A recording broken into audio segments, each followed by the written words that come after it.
साथियों नमस्कार। पटना बिहार से मैं अमिताभ कुमार दास, आईपीएस 94 बैच, और आप देख रहे हैं मेरा अपना यूट्यूब चैनल दास बोले बिंदास।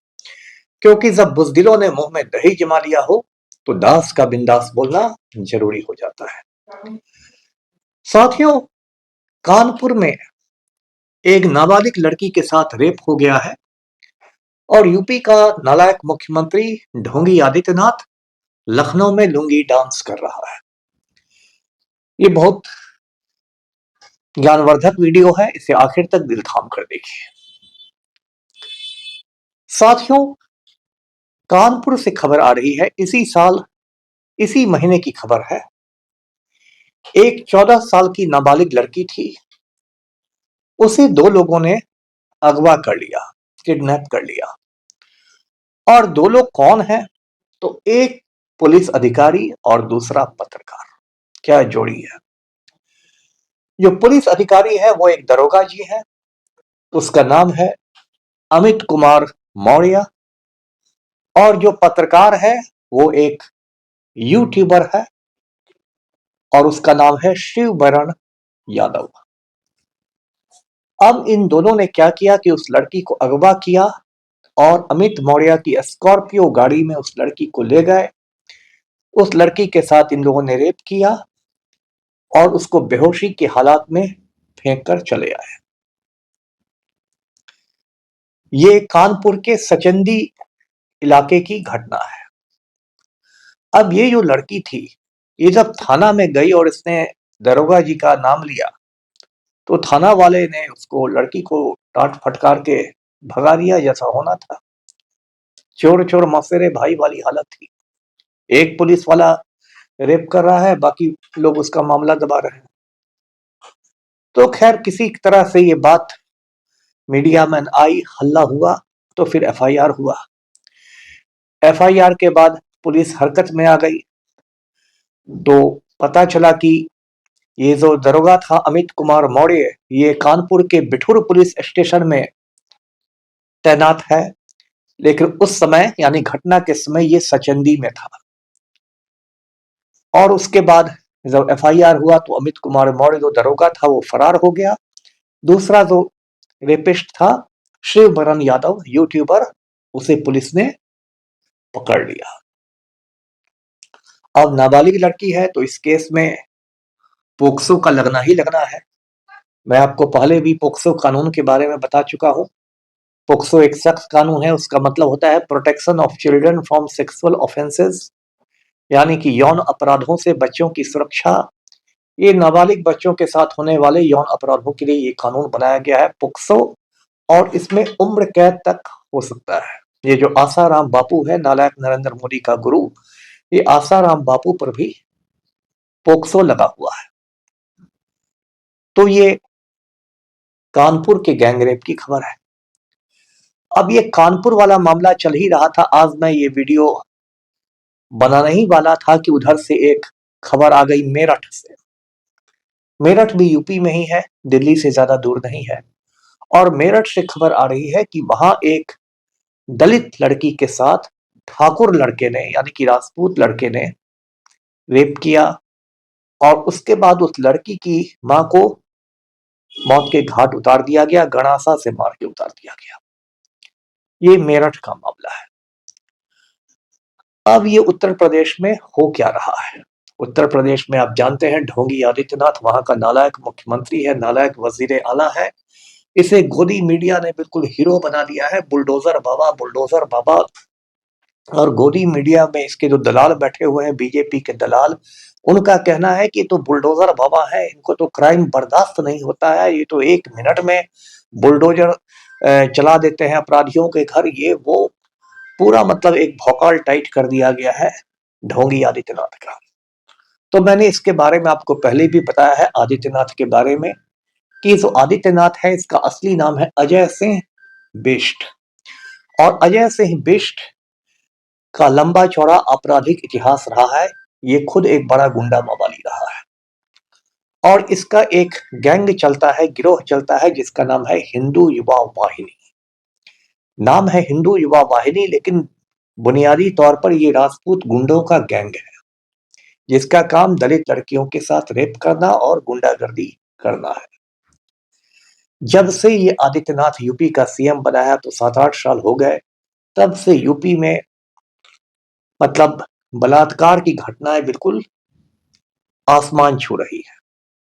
उन्नाव रेप केस के बारे में आप सबने सुना होगा। 2017 में उन्नाव रेप केस हुआ था, और उन्नाव से 4 बार बीजेपी का एमएलए था कुलदीप सिंह सेंगर, जो कि ठाकुर बिरादरी से आता है, राजपूत बिरादरी से आता है। उसने लड़की के साथ रेप किया। जो लड़की उससे नौकरी मांगने गई थी, उस लड़की के फिर पिता का खून करवा दिया, और उस मामले में उन्नाव पुलिस एफआईआर तक नहीं कर रही थी, प्राथमिकी तक नहीं दर्ज कर रही थी। और जब उस लड़की ने आत्मदाह की कोशिश की लखनऊ में सीएम हाउस के सामने, मतलब अपने शरीर पर मिट्टी तेल डालकर जलने की कोशिश की, तब जाके एफआईआर हुआ है। और ढोंगी आदित्यनाथ उस रेपिस्ट को सिर्फ इसलिए बचा रहा था क्योंकि वो आदित्यनाथ के ही कास्ट से आता था, आदित्यनाथ की बिरादरी से ही आता था। आगे चलकर कुलदीप सेंगर ने जेल में रहते हुए उस लड़की की गाड़ी पर ट्रक से धक्का मरवा दिया, जिसमें लड़की की 2 चाचियों की मौत हो गई। ये आदित्यनाथ के करीबी कुलदीप सिंह सेंगर का हाल है। हाल में उसको दिल्ली हाई कोर्ट ने बेल दे दिया था, लेकिन बहुत हंगामा हुआ, तब सुप्रीम कोर्ट के वैकेशन बेंच ने सेंगर की जमानत पर रोक लगा दी। यूपी में कुछ साल पहले एक और बहुत सनसनीखेज गैंग रेप केस हुआ था हाथरस में। और हाथरस केस में ऐसा हुआ था कि रेप के बाद लड़की की हत्या भी कर दी गई थी, और यूपी के पुलिस वालों ने लड़की के बॉडी को, उसके शरीर को परिवार वालों को नहीं सौंपा, और आधी रात में लड़की का क्रिमेशन कर दिया गया, उसके शव को जला दिया गया आधी रात में। और जब पूरे देश में हंगामा हुआ, तब इस मामले में थोड़ी तेजी आई, और केरल से एक पत्रकार थे, सिद्दीक कप्पन नाम था। वो केरल का बहादुर पत्रकार इस पूरी घटना की रिपोर्टिंग करने के लिए केरल से हाथरस पहुंचा, तो सिद्दीक कप्पन को यूपी की पुलिस ने गिरफ्तार कर लिया। उस पर झूठे मामले लगा दिए गए, झूठे मुकदमे दर्ज कर दिए गए, और वो बेगुनाह पत्रकार, बेगुनाह सहाफी 2-2.5 बरस तक जेल के भीतर पड़ा रहा। तो ये ऐसा है यूपी का जंगल राज। मैंने पहले आपको बताया है कि यूपी में जो ढोंगी आदित्यनाथ है, उसका जो बुलडोजर है, वो सिर्फ गरीब मुसलमानों के घर चलता है, गरीब दलितों के घर चलता है। और उसका जो कानून है एनएसए, जो है नेशनल सिक्योरिटी एक्ट, वो दलितों और मुसलमानों के खिलाफ लगता है।